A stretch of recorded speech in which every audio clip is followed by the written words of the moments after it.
Yet again, events in the Middle East have made it patently clear how the tables of diplomacy could be instantly overturned by the fury of calculated violence. The incessant, punitive, and unprovoked Israeli strikes on Iranian territory, undertaken even as crucial talks were underway, are certainly aimed at shattering the possibility of dialogue itself. We are for effective engagement. We are for unconditional peace in the region. Because if we allow actions carried out with utter impunity, violating international law and eroding the norms that hold global order together, we will, of course, have a bleak future for all of us. Therefore, we have to have the courage to call on those with power and influence to speak plainly and act decisively to restrain further escalation.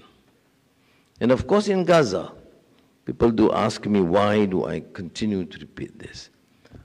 It's a far distant land, but the ramifications here was pervasive, from the urban to the rural areas.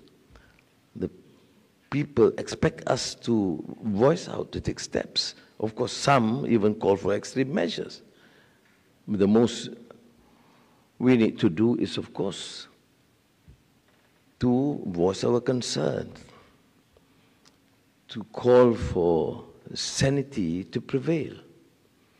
Because the relentless assault that continues against defenseless population and exacting a toll of human suffering just defies comprehension.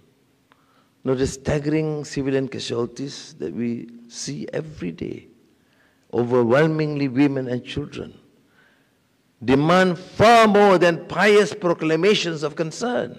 They require concerted international action to uphold humanitarian law, secure an immediate ceasefire, and ensure the unfettered delivery of aid to those in desperate need.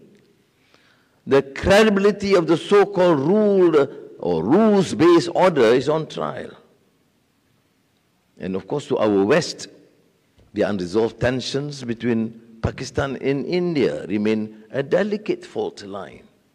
Their future hinges not only on old grievances, but also on present choices, whether to invest in stability or to continue edging towards the cusp of catastrophe. Elsewhere, in the Asia-Pacific, the same pressures play out with different scripts. In the Taiwan Straits, the Korean Peninsula, and the South China Sea, familiar flashpoints flicker. And the ASEAN resolve is clear in terms of our strong position against the continued display of arrogance and by the North Korean regime. So here, as ever, we must insist on the primacy of dialogue over disruption, of law over disorder, of restraint over escalation. Malaysia believes the future of this region lies not in hardened blocks of fragile balances, but in a security architecture that is inclusive, predictable, one in which active non-alignment is not merely tolerated, but enabled to thrive.